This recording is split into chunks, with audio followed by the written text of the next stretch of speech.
Saludos a los espectadores de Frontera Abierta en nuestro tercer programa del año, en el que vamos a volver sobre la realidad apasionante, compleja del mundo, de la mano de uno de los mayores especialistas en política internacional de nuestro país, el diplomático, escritor y diputado Gustavo Garisteguy. Gracias, Gustavo, por estar aquí con nosotros en Frontera Abierta.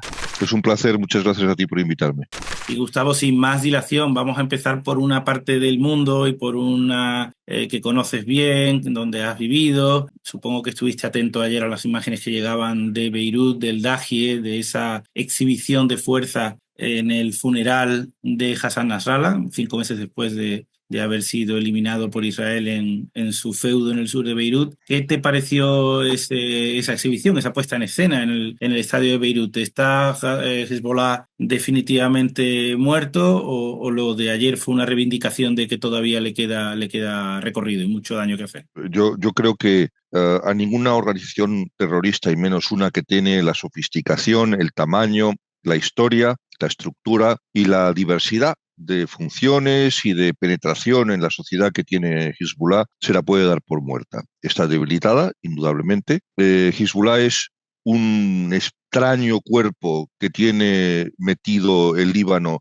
en sus entrañas. Durante un tiempo nadie se atrevía a criticar a Hezbollah, por una parte porque estaba apoyada por los sirios y en consecuencia cualquier tipo de crítica a quien se consideraba el brazo armado de los sirios una vez tuvieron que retirar a sus tropas después del asesinato de Hariri y de las protestas masivas que contra ellos se dieron, teniendo en cuenta que quien ejecutó la orden de asesinato fue el propio Hezbollah, eso es evidente. Hubo una ley de silencio. Periodistas, analistas, políticos, todos tenían miedo, y no solamente los que eran favorables a Hezbollah, no solo hablaban a favor de Hezbollah, es que incluso aquellos que no tenían la más mínima simpatía por Hezbollah tenían miedo a criticar a Hezbollah. Hezbollah necesitaba hacer una exhibición de fuerza, sacar músculo, de hecho pues estaban buscando el momento más propicio para que sus dirigentes actuales no fueran atacados por Israel, encontrar un momento en el que Israel está en otra tarea, en otra historia, concentrados en la liberación de los rehenes de Gaza, y que seguramente pues hay un compromiso no escrito con los Estados Unidos de no reanudar las acciones bélicas, bombardeos, incursiones, asesinatos selectivos en toda regla en Beirut, y por lo tanto pues era el momento propicio para hacer ese teatro que fue el funeral de Hassan Nasrallah. Por otra parte, a mí me parece que hay que entender exactamente qué es Hezbollah. Yo estaba en el Líbano cuando nació. Mi padre fue secuestrado por la organización predecesora de Hezbollah, que eran las brigadas del imam Musa Assad, del mártir Musa Assad, que estaban integradas como brazo armado de Amal Islámica, que era el grupo disidente que se separa de Amal y que acaba siendo cooptado por los iraníes para convertirse en el embrión de lo que sería más tarde Hezbollah. Hezbollah es una organización que primero y principalmente es islamista radical chií, eso por encima de todo. No es una organización principalmente libanesa, es una organización que pone por encima de todo su carácter islamista, que no islámico, chií radical. En segundo lugar, es una organización que está completamente entregada a la defensa, promoción de los intereses de su hermano mayor, de su padrino, teniendo una agenda propia también. Porque tampoco es tan sencillo como dicen los analistas extranjeros. Hezbollah es el proxy de Irán. Bueno, es el proxy de Irán en muchas cosas y es su propio amo en otras muchas. Es verdad que Hezbollah recibió en el año 23 y 24 cantidades no lejanas para defensa solo, defensa dicen ellos, para armamento y ofensiva de $800 millones, teniendo en cuenta que el total del presupuesto de Hezbollah es por lo menos el doble de eso. Estamos viendo que el presupuesto de armamento y militar, por llamarlo de alguna manera, de Hezbollah es superior al presupuesto de defensa del Estado libanés. Esto es lo que tienen que soportar los libaneses cuando se produjo el desarme de las milicias libanesas como consecuencia de los acuerdos de Taif que volvió curiosamente al Pacto Nacional del 43, o sea que 350.000 libaneses murieron en vano, porque lo que se acordó en Taif es lo que ya tenían. O sea, es de una inmoralidad, ¿eh? Que desde el 74 hasta el 99, en realidad 2004, que supone, con todas las intermitencias que queramos, 30 años de conflicto y casi 400.000 muertos, sin hablar de los millones de exiliados libaneses y el sufrimiento de los que quedaban vivos, los mutilados, los heridos, los viudas, los viudos, los huérfanos. ¿Para qué? En ese fin de año pasado, pues vimos que Israel redobló la ofensiva contra Hezbollah, que había comenzado justo pues como respuesta a los ataques de Hezbollah en los días posteriores a la matanza de Hamas en el sur de Israel. Y según los especialistas en el área militar, la organización o la rama militar de la organización, aunque es difícil distinguir de lo militar de lo civil en Hezbollah, ha quedado muy tocada.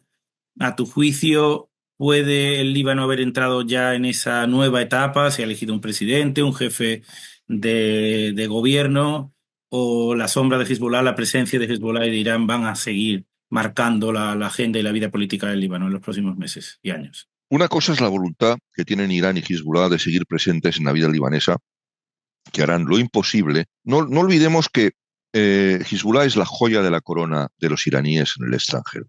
Hezbollah, con toda la autonomía que podamos atribuirle, que la tiene, tenía una imbricación absoluta en los servicios de inteligencia, de seguridad o en la propia Guardia Revolucionaria iraní. Los generales del cuerpo de la Guardia Revolucionaria y los altos mandos de Hezbollah tenían una hermandad difícilmente descriptible para quien no la conoce.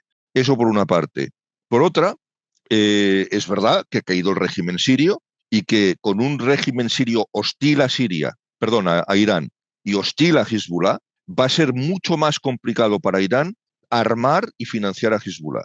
No quiere decir que vaya a dejar de hacerlo. Cuanto más agresivo sea Estados Unidos, Occidente, Israel en contra de Irán, más va a redoblar los esfuerzos Irán para seguir armando, financiando, incitando a Hezbollah a que ataque Occidente, a que ataque Israel, porque es la forma que tiene Irán de marcar y de subrayar su presencia en la región. ¿La elección del presidente es positiva? Sí lo es por 3 razones. La primera, porque se trata de una persona que no tiene ningún tipo de contaminación política pro-siria, ni pro-iraní, ni tiene temor a Hezbollah. La segunda, es un militar de carrera respetado, que ha sido jefe del ejército. Youssef Awad ha sido jefe del ejército, Youssef Aoun ha sido jefe del ejército hasta el momento de su elección como presidente.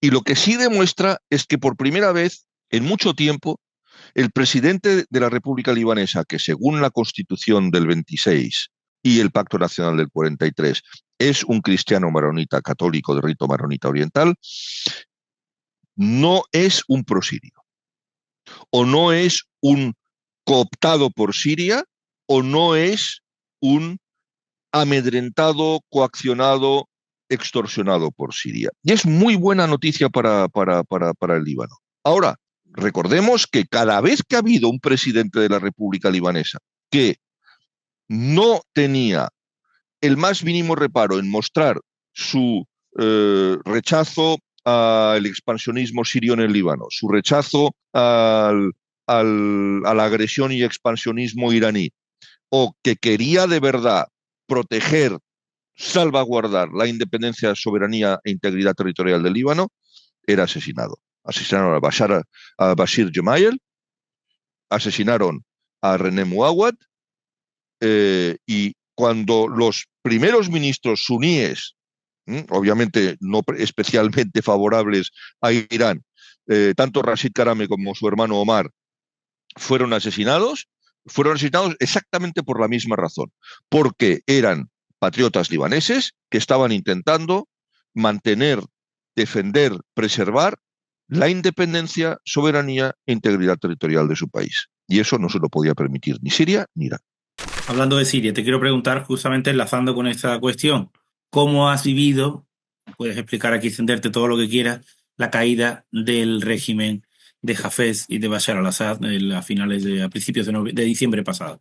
¿Cómo lo has vivido y si crees que el nuevo escenario sirio va a tener implicaciones directas también en esa realidad libanesa? Hemos hablado de de la influencia, de la sombra, de la injerencia permanente de Siria en el Líbano durante muchas décadas y bueno, ahí uno las dos preguntas para que nos cuentes cómo has vivido el fin del régimen. Bueno, yo creo que es que lo que decía yo antes también, el fin del régimen supone una dificultad añadida para Irán para poder tratar de extender o de mantener su influencia sobre un país que para ellos ha sido fundamental. No olvidemos que hay muy pocos países en el mundo donde haya mayoría chií, muy pocos.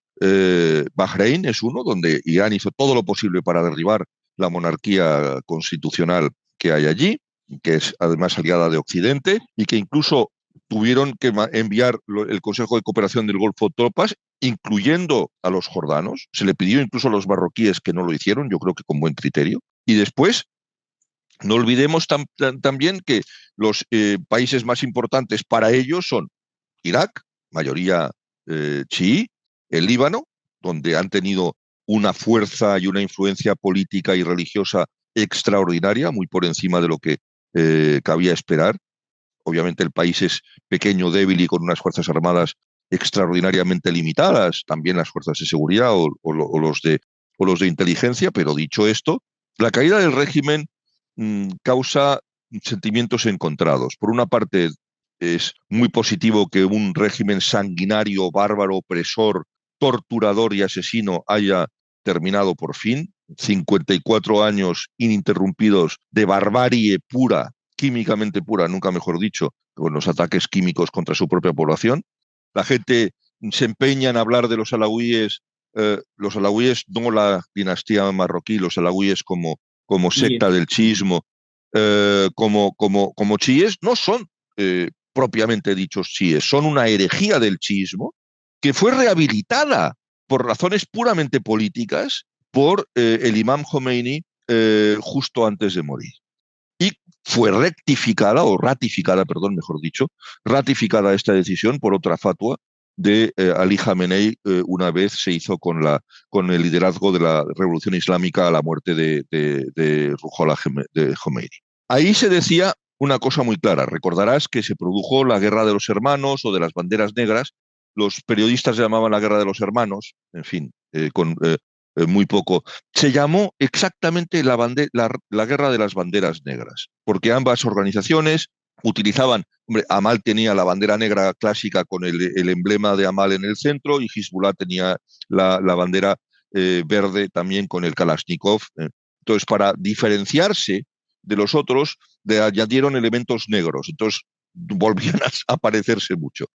Entonces, esa Guerra de las Banderas Negras duró 2 años y al cabo de esos 2 años se dieron cuenta los dos actores que estaban enfrentándose a través de sus fuerzas proxies, Siria, Amal y Hezbollah apoyada por Irán, que no iban a llegar a nada y que eso estaba permitiendo un avance de las fuerzas suníes y cristianas y de las fuerzas chiíes que no eran favorables a los sirios ni a los iraníes, a generar un bloque que fue justamente lo que supuso el golpe de Estado del general Aoun en aquellos tiempos.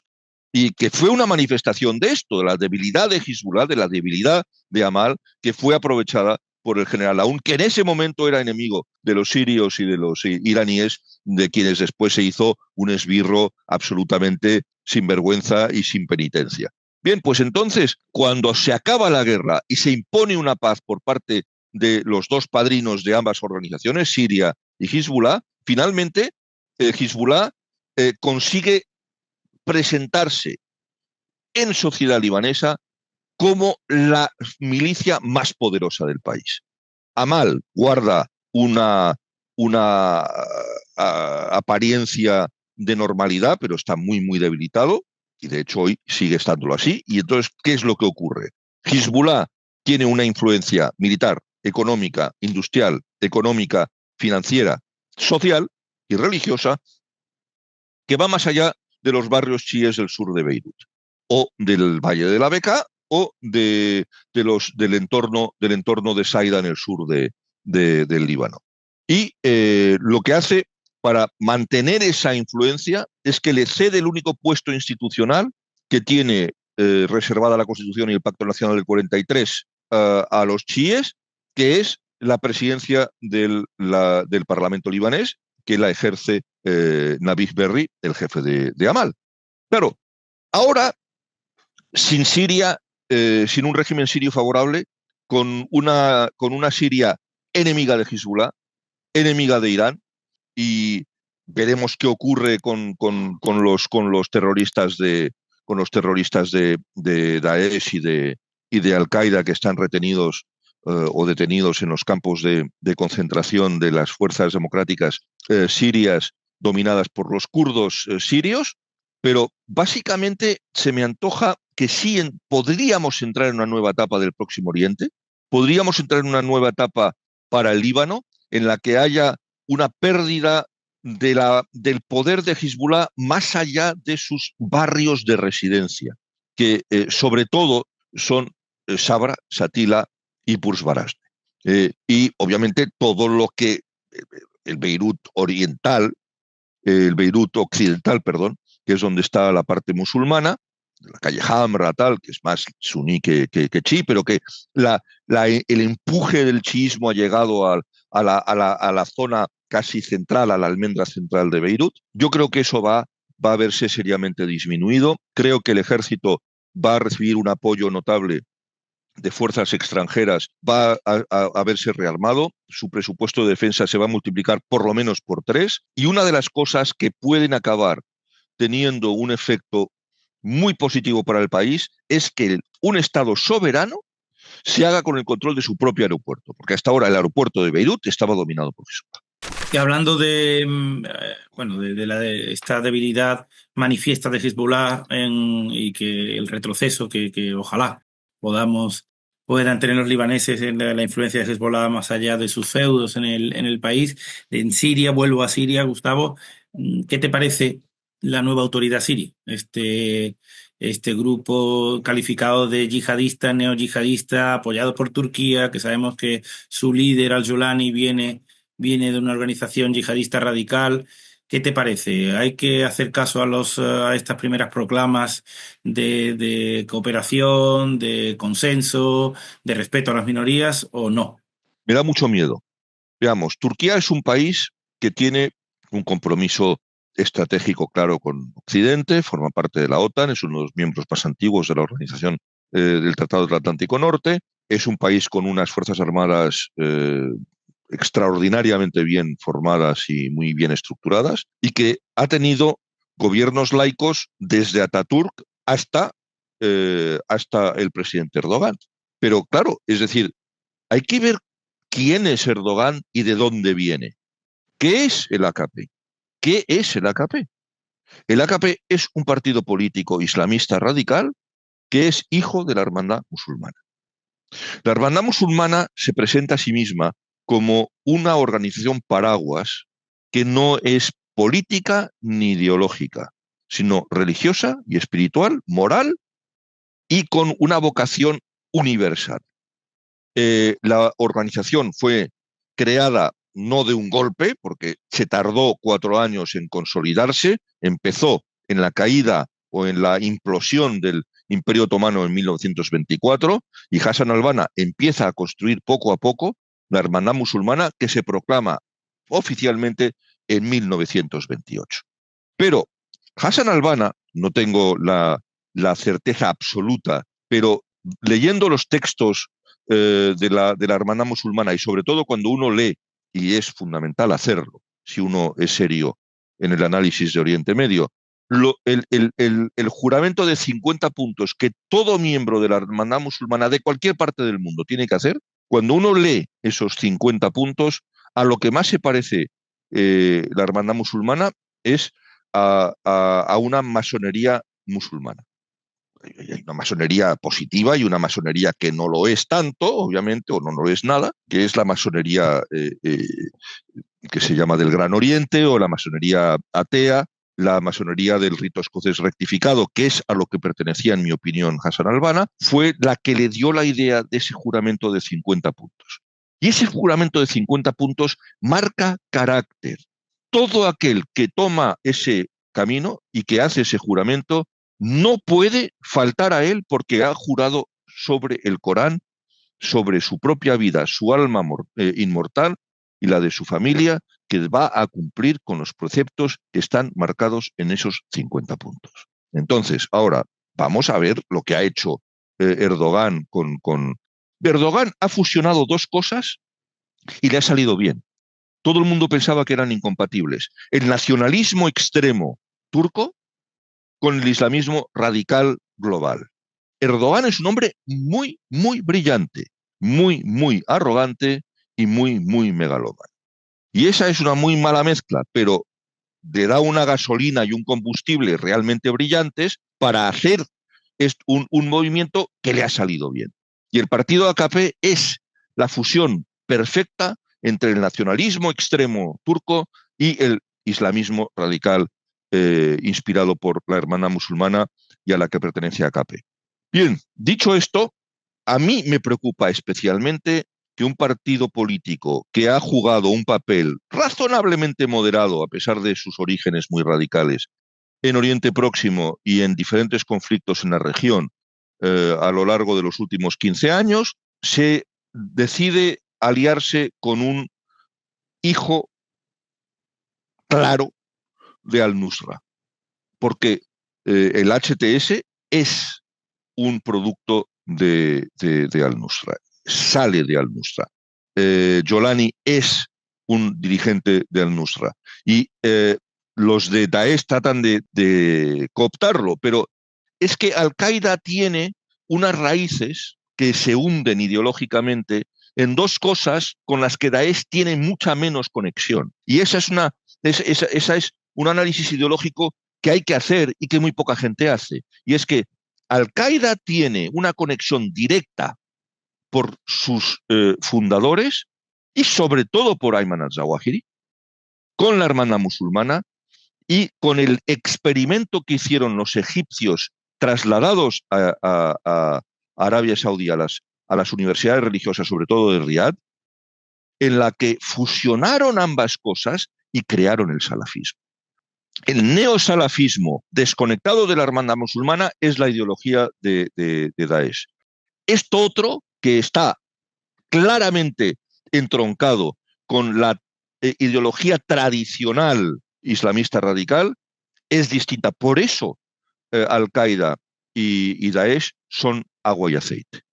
Esto no nos exime del riesgo que yo creo que puede haber. Espero de verdad que la fuerza, la presión de Europa sobre todo, y esperemos que de Europa sobre Turquía para que a su vez Turquía la haga sobre al-Jolani, no les permita derivar hacia un régimen islamista radical y que el acoso de los campamentos kurdos no libere a miles de terroristas de ambas organizaciones, no solo de Daesh o de Al-Nusra, Al-Qaeda o los otros entes afiliados a Al-Qaeda, porque esos terroristas acabarán volviendo a sus países de origen. Algunos se quedarán en Siria, otros irán a Irak, otros se quedarán en Turquía. Turquía, con mucha diligencia, los expulsará hacia Europa y como muchos de ellos son musulmanes de Alemania, Francia, Italia, Reino Unido, Países Bajos, Bélgica, España, volverán a sus países, volverán a nuestros países y el riesgo terrorista, si eso ocurre, se multiplicará de forma exponencial. Si no es un régimen islamista radical, Gustavo, ¿qué alternativa o qué alternativa positiva puede vislumbrar el futuro de Siria? Se habla de respeto a las minorías, pero nadie menciona la palabra elecciones. Este señor, Al-Jolani, HTS, hablan de al menos 4 o 5 años para una constitución. Empezaron 4 y ahora están en 6. Ya veremos en cuánto están después. Eso es. ¿Qué te parece? ¿Hay alguna noticia positiva en el horizonte? No. Francamente no la hay. Y además te voy a decir una cosa, como todo el mundo está en una actitud completamente de realpolitik, parece que todos nos hemos convertido en hijos putativos de Morgenthau, Si HTS y Al-Jolani, y yo me empeño en seguirle llamando por su alias terrorista, porque ahora, claro, nos quiere hacer ver que es un hombre de Estado con traje y corbata en fin, no sé si viste su incursión más que excursión a Hama y su llegada allí, como se le estaba aclamando y tal. No sé si viste además sus escoltas que llevaban cascos con luces rojas. Era un elemento bastante interesante porque estaban vestidos exactamente como las fuerzas especiales occidentales. Y porque, claro, obviamente, durante mucho tiempo ha habido una permeabilidad, pongámoslo en términos suaves, ¿verdad?, entre Occidente y estos grupos que estaban practicando la teoría del enemigo de mi enemigo es mi amigo. En todo caso, mientras Al-Jolani y HTS se mantengan en una estrategia de acoso a quienes no conviene a Occidente, de ser la contención de Irán en la región, de no permitir que Hezbollah pueda campar a sus anchas, porque obviamente una de las cosas que hacía Hezbollah de manera muy eficaz era acosar a Israel por otras fronteras. Ellos lo hacían obviamente desde el Líbano, pero iban a Siria y acosaban a Israel desde la parte de seguridad que hoy está ocupada por Israel, justo antes de los Altos del Golán. Bueno, eso no va a ocurrir ya más. Y si Al-Jolani mantiene su compromiso de no permitir el expansionismo iraní en la región, yo creo que habrá un pragmatismo europeo y occidental que le permitirá seguir, siempre y cuando mantenga su promesa de no atacar a las minorías. Y no olvidemos que además no se trata ya de los chiíes, que son aproximadamente el 13% de la población, el 8% de la población son los alauíes, y hay una proporción decreciente y menguante de cristianos, porque casi todos se han marchado ante la opresión brutal de unos y de otros, todo se ha dicho. En consecuencia, creo que todo va a depender de la actitud y del desarrollo de sus promesas, si se van a mantener o no, y si es útil a la seguridad regional, aunque no sea personaje. Claro, vamos a volver a lo de siempre. Antes criticábamos a Estados Unidos cuando decía Teddy Roosevelt, es un hijo de tal, sí, pero es nuestro hijo de tal. Y claro, y ahora los europeos vamos a acabar practicando la misma teoría. En fin, francamente, ¿dónde están los principios y los valores de la política exterior y la geopolítica? Por tanto, poco motivo para la esperanza en Siria. Para la estabilidad, sí. Para la normalización y la democratización, no. Hablamos al principio, Gustavo, del intento de la puesta en escena de Hezbollah en el funeral, mejor dicho, de Nasrallah en la tarde de ayer. Cada vez que se ha producido desde el cese el fuego una entrega de rehenes, hemos visto que Hamás, y ahora pasamos al conflicto entre Israel y Hamás, ha hecho también un intento de poner en valor que aún tienen fuerza, tienen militantes, que Israel ha sido incapaz en más de 15 meses de rescatar a los rehenes. ¿Son también faroles de esta organización islamista palestina, o realmente Israel no ha sido capaz, a pesar de una durísima ofensiva que se ha llevado la vida de 47.000 personas? Sabemos la destrucción en Gaza, que Israel no ha conseguido hacer los deberes, lo que era el objetivo declarado de Netanyahu cuando empezó el día 8 de octubre del 23 su campaña contra Hamás. Empecemos por lo básico, ¿verdad? La organización terrorista Hamás son unos monstruos. Hamás es repugnante. Y Hamás además no le importa nada la población palestina, ni de Cisjordania, ni de Gaza, ni la que está en los campamentos de refugiados en Jordania, Siria, Egipto o cualquier otro país del mundo. Hamás es una organización, como toda organización terrorista, que se autoalimenta y se retroalimenta. Su propaganda es adextra, pero es una organización que lo que busca es el poder absoluto, con la crueldad absoluta, con la eficacia absoluta. Y obviamente es una corrupción no solo de enriquecerse, no, es de mantenerse en el poder. Y para eso hace falta mucho dinero. No olvidemos que son decenas de miles de supuestos combatientes, entre comillas. Me causa repugnancia, iba a decir sorpresa, pero no voy a disimular, me causa repugnancia que muchos medios de comunicación importantes del planeta sigan llamando a los miembros de la organización terrorista Hamás militantes, combatientes, milicia armada. No es una organización de combatientes, militantes o de milicianos armados, es una organización terrorista. Y todo lo que han hecho a lo largo de estos últimos meses, tanto la negociación como la entrega de rehenes, han hecho de eso una repugnante exhibición de crueldad, de barbarie y de radicalidad. Están bendiciendo la violencia extrema, el terror, el asesinato en masa, la tortura. Dicho esto, si se analiza, cuando estamos criticando en artículos que escribo en La Razón, donde tú también escribes, criticamos a la clase política del mundo en este momento, la occidental sobre todo, como muy inferior en categoría, clase, preparación, visión, sentido de Estado y de historia y de la historia, que las que, gracias a Dios, construyeron el orden mundial que surgió de la Segunda Guerra Mundial. Pero esto no es una excepción occidental, es una regla general mundial y por lo tanto también afecta a Israel. Y la clase política israelí no es Ben Gurión, no es Golda Meir, no es Moshe Dayan y no es Isaac Rabin. No lo son, no lo son. Y hay intereses personales, políticos, judiciales, cortoplacistas, muy claros de dirigentes políticos, especialmente empezando por el propio primer ministro, que sabe que el momento en que la guerra candente o los enfrentamientos candentes que tiene Israel en el Gaza y en el Líbano se acaben, el foco va hacia él.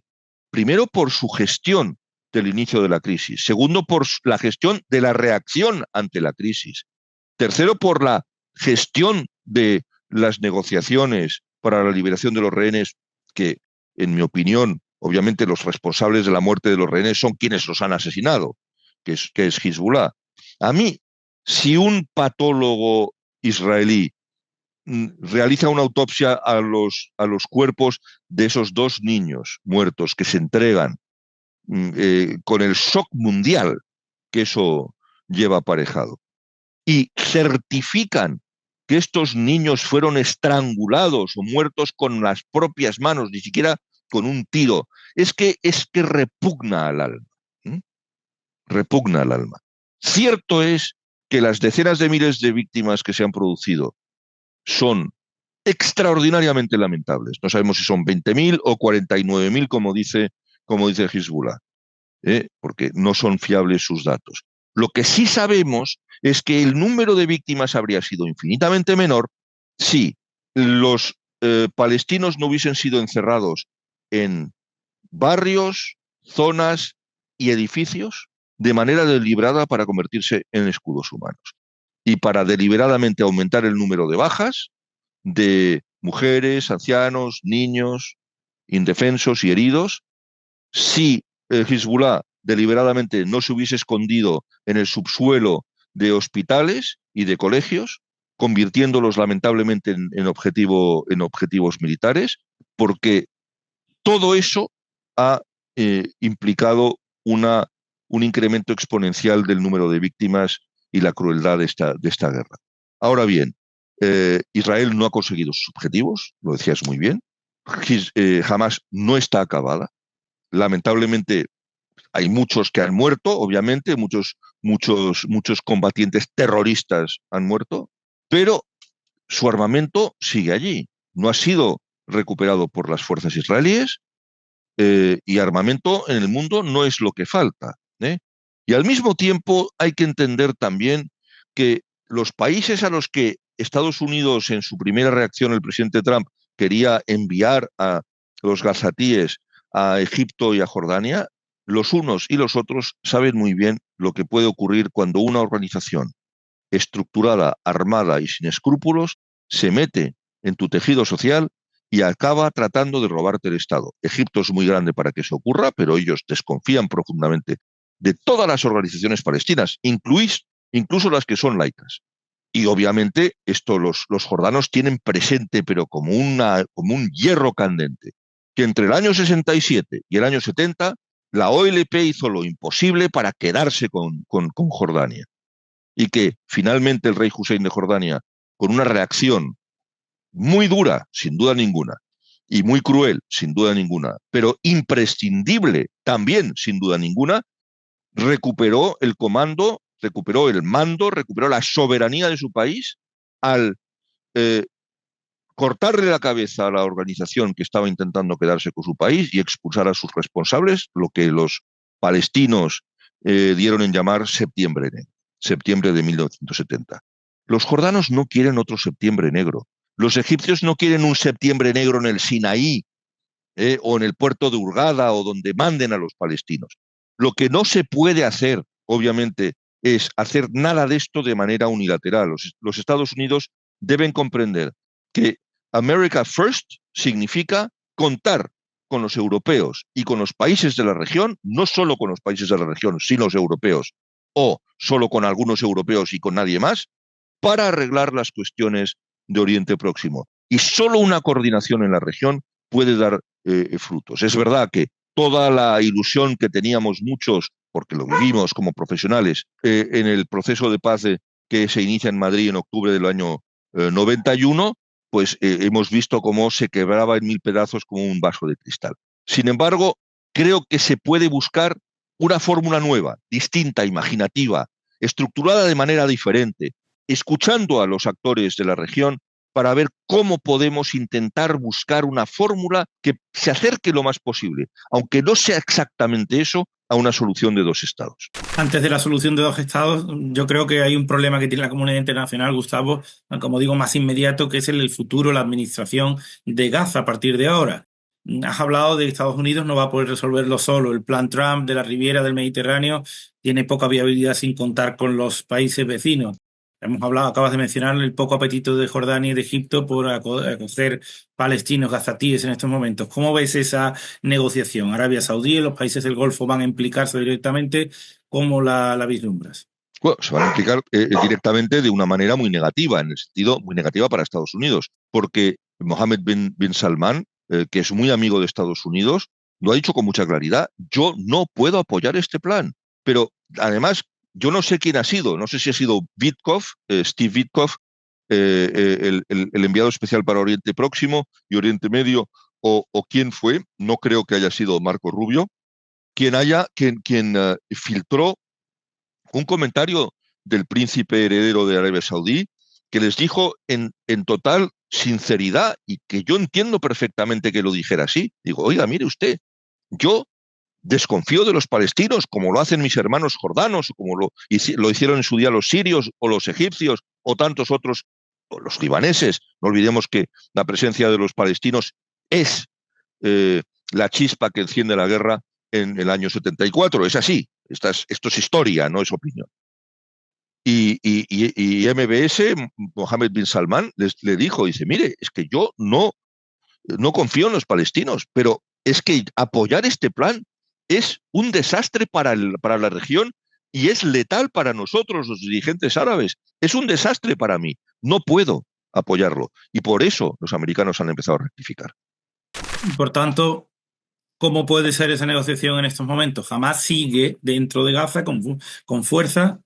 Ninguna de estas propuestas puede admitir, por lo menos la estadounidense, Israel, por supuesto, que jamás pueda ser parte de la solución o del gobierno de la gestión de Gaza. No puede. Hamás no puede volver jamás a gobernar Gaza. Es imposible. Pero también es verdad que fue la torpeza, la corrupción, la ineptitud, la incompetencia y responsabilidad, todas ellas combinadas, de la autoridad palestina que perdió Gaza para Hamás. Y hay que señalar a un hombre, claro, es Mohamed Dahlan. Mohamed Dahlan era el hombre de la autoridad palestina para Gaza, y Mohamed Dahlan, que era es un hombre de armas, es un hombre de la seguridad. No puedes gobernar a 2.200.000 personas como si fueran súbditos sometidos a sospecha constante. Después viene Hamás, hizo exactamente eso y peor. Pero claro, él es el que crea las condiciones necesarias para que Gaza se pierda a manos de Hamás. Y obviamente la única forma de arreglar el asunto, de los caminos para arreglar el asunto, tiene que haber fuerzas de interposición, seguramente árabes, que desarmen a Hamás y que poco a poco le otorguen la administración del territorio a la autoridad palestina y que Israel, una vez por todas, entienda que no todos los palestinos son sus enemigos y que la única forma de acabar con el problema realmente es con algún tipo de fórmula imaginativa que permita alguna federación de estados en la región que permita la creación de una entidad palestina soberana dentro de un ámbito regional supraterritorial que dé competencias económicas a un ente superior, comerciales, lo que sea, porque obviamente política exterior, de defensa, de seguridad, eso jamás ninguno de los estados de la región lo va a ceder. No hay posibilidad, ni voluntad, ni viabilidad para crear una unión árabe del Próximo Oriente como es la Unión Europea. ¿Hay alguna posibilidad, Gustavo, con los miembros actuales, con la situación de una Gaza destruida, radicalizada, controlada por Hamás hasta ahora todavía? Y Cisjordania, pues donde sabemos que Israel tampoco ha puesto coto a los asentamientos de colonos. ¿Hay viabilidad para esa entidad estatal con lo que tenemos hoy? ¿Realmente es más factible un Estado binacional? ¿Admitiría eso Israel un Estado binacional o la fórmula palestina que hablaba Shlomo Ben-Ami en su último libro? ¿Cuál crees que puede ser la más realista hoy? Yo creo que el problema principal se plantea porque Israel cree que el maximalismo en este momento es posible. Es decir, que haya un único Estado con unas fórmulas de administración territorial diferentes para Cisjordania y para Gaza, con una población que tenga un conjunto de derechos y libertades diferente también, en función de cuál sea su origen. En fin, no le quiero poner apellido a esto porque se explica solo. Creo que la mayor parte de los israelíes, cuando no se producen atentados terroristas, estarían mucho más cercanos a una posición generosa, que permita a los palestinos crear algún tipo de entidad, por pequeña y difícilmente viable que sea, porque en efecto no lo es tanto. Recordemos que esto empieza con la famosa fórmula de Gaza and Jericho first, como recordarás, y que muchos escépticos decían en broma en los cenáculos de Oriente Próximo en los que yo estaba en ese momento, y decían Gaza and Jericho first and last, porque decían no va a haber más autonomía que Gaza y Jericó y se acabó, ¿no? Pero en el momento en que una entidad terrorista, una organización terrorista comete atentados, comete atrocidades, asesina a niños, bebés, pone bombas indiscriminadas, en ese momento la opinión pública israelí se retrae. Y entonces las posiciones maximalistas defendidas por la extrema derecha israelí y sobre las que surfea Netanyahu vuelven a cobrar fuerza. Entonces, yo lo reconozco, o sea, yo soy una persona que es amiga de Israel. Yo creo que la existencia de Israel es innegociable, la seguridad de Israel en fronteras seguras e internacionalmente reconocidas es innegociable, la seguridad del pueblo de los israelíes es innegociable, pero también soy favorable a la creación de un Estado palestino. Tengo muchos amigos palestinos, he estado en esa zona, creo que soy de los pocos políticos, diplomáticos que ha dormido en Gaza, no una, sino muchas veces, y sé muy bien cómo se vive en aquellas zonas, y sé muy bien que la desesperación es muy mala consejera y que acaba empujando a gente normal en manos de los bárbaros. Y que muchos dicen, y no sin razón, que los combatientes de esta guerra eran los huérfanos y las víctimas de las guerras de 2004 y 2014.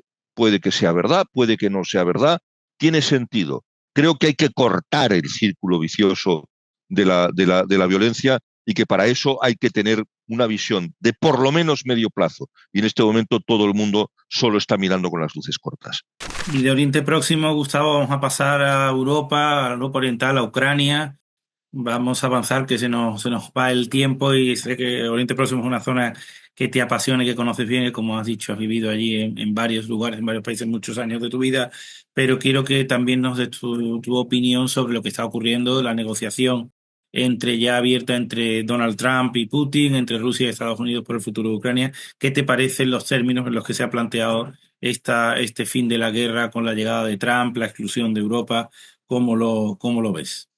Con enorme preocupación, porque además creo que es muy malo para todos y que es muy malo para Estados Unidos en primer lugar. Estados Unidos es la primera potencia mundial, pero sobre todo porque tenía sólidas alianzas con países democráticos que en inglés se les llama the like-minded democracies, aquellos países que tienen eh, formas de ver el mundo y una idiosincrasia y reglas de juego parecidas. Y ahí se incluye obviamente a los países de la Unión Europea y de la OTAN, se incluye a las democracias que hay en el Extremo Oriente y a las democracias, las que quedan cada vez menos, en Iberoamérica. Obviamente no podemos incluir en ese club de distinguidos demócratas ni a Nicaragua, ni a Cuba,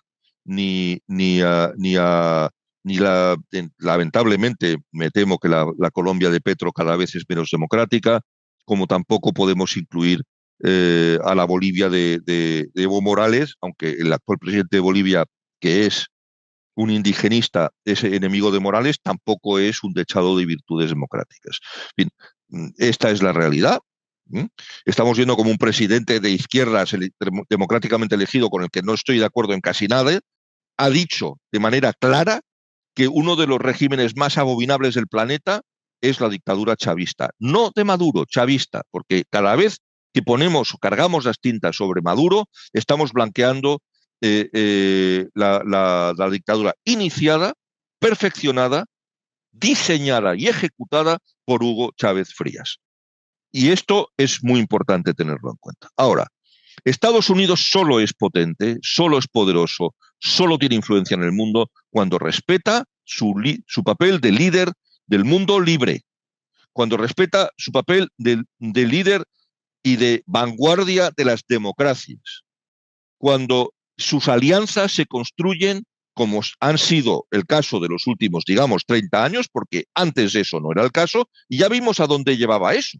Cuando Estados Unidos elegía mal a sus aliados y que esos aliados eran o dictadores o sátrapas o ambas cosas a la vez, vimos lo que ocurrió. Cuando Estados Unidos ha centrado sus alianzas y amistades con democracias, la paz, la seguridad, la prosperidad del bloque de países libres y del mundo en general ha prosperado y ha florecido. Esto no se puede permitir de otra manera. Si Estados Unidos deja de lado a Europa, Estados Unidos se verá debilitada en primerísimo lugar. Yo entiendo perfectamente que la preocupación se haya trasladado al Pacífico. Entiendo mejor que nadie cuáles son los riesgos gravísimos del expansionismo chino cada vez más peligroso. Y yo lo he visto crecer. Cuando era diputado en las Cortes, yo recibía todos los años al subjefe, al vicejefe del Departamento Internacional del Partido Comunista Chino, que siempre era el mismo, un señor perfecto, exquisitamente ataviado y vestido, con un inglés oxfordiano que hablábamos en nuestras conversaciones informales, pero en las formales siempre con los comisarios políticos y los traductores oficiales. He estado en China, ya cuando se habían convertido en potencia mundial. El Departamento Internacional del Partido Comunista Chino es una torre de 50 pisos, pero toda ella, no unos pisos en la torre de 50 pisos. Y este señor, su jefe, era miembro del Politburo y él miembro del Comité Central. Es decir, que eran lo máximo del país. Y la actitud de ellos cambió de ser modestos y de mencionar constantemente queremos una China armónica en un mundo armónico, a queremos una China fuerte proyectando su fuerza en el mundo. Porque además, China, que tiene una economía que depende fundamentalmente de sus exportaciones, tiene unos cuellos de botella que la hacen muy vulnerable. El 80% de sus importaciones y exportaciones pasa por el estrecho de Malaca. La mayor parte de los estados ribereños del estrecho de Malaca son estados que son o enemigos de China o aliados de Estados Unidos o ambas cosas a la vez. Y además China, como Rusia, tiene un problema de acceso a aguas internacionales libres.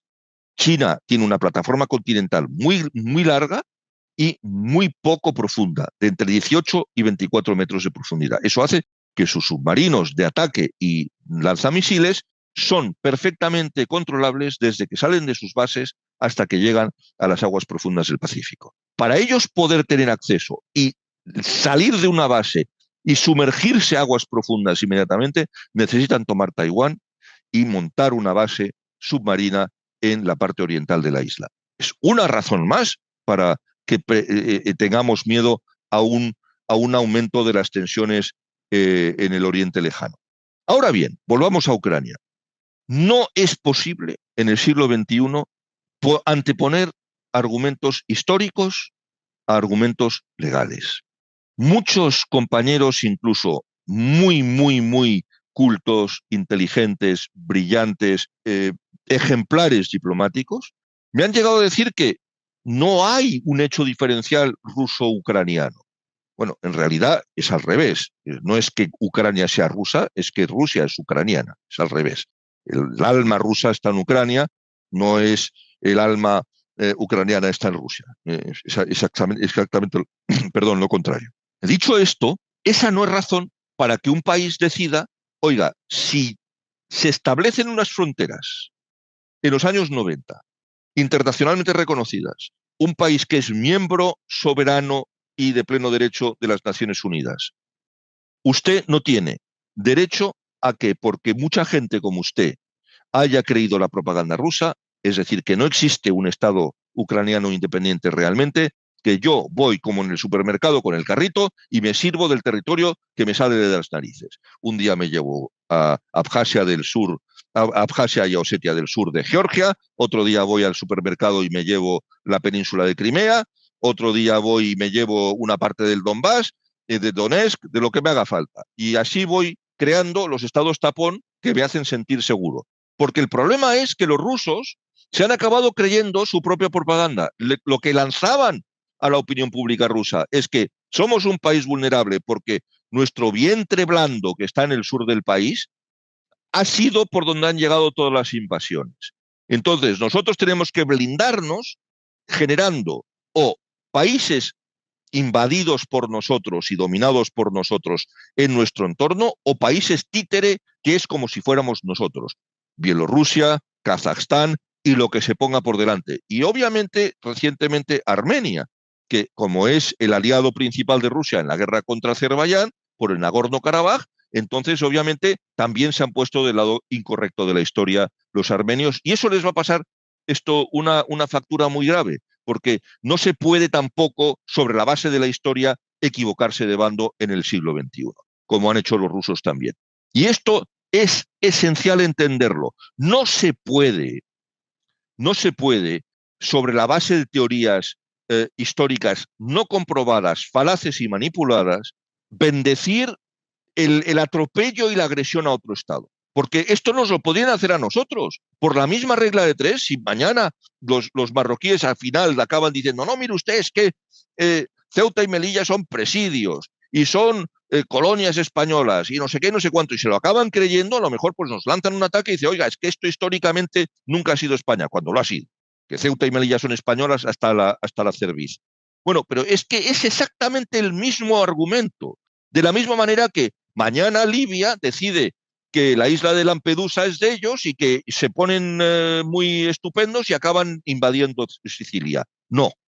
Si eso lo aceptamos, es la ley de la selva. Y Estados Unidos, como líder del mundo libre, no puede aceptar eso. No se puede premiar una guerra de agresión. Y lo que es más grave es que esto va a crear una distorsión en el orden mundial que puede generar una implosión geopolítica que además tiene como efecto secundario nada desdeñable que las cosas buenas que ha hecho la administración Trump de luchar contra los excesos del wokismo, contra la radicalidad de la izquierda desatada, el decir que, mire usted, en la administración solo hay dos, no quiere decir que vaya en contra de derechos de los gays o de los transexuales, digo, no, mire, hay 2 cuartos de baño, el de hombres y el de mujeres.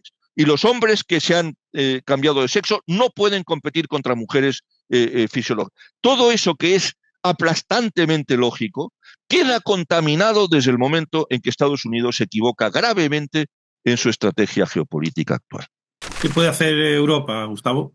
Creo que el problema que tenemos en Europa es, primero, una clase política catastrófica, una burocracia europea incompetente y cortoplacista, y que tiene una miopía estratégica digna de mejor mención.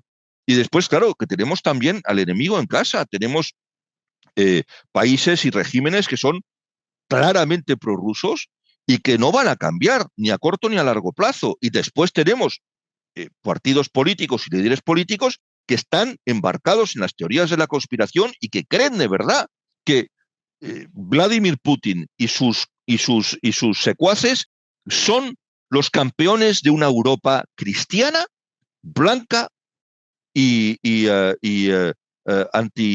anti-musulmana. No lo son, no lo son. Y veamos quiénes son los aliados de unos y de otros. Cuando la extrema derecha coincide con las opiniones y las posiciones políticas de partidos políticos y líderes políticos marxistas-leninistas y estalinistas, es que se han equivocado gravemente.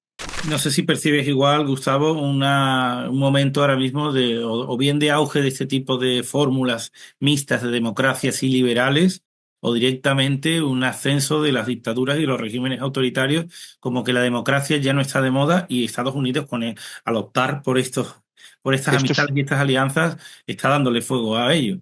Este es un punto muy importante, Antonio, muy importante. Vamos a ver.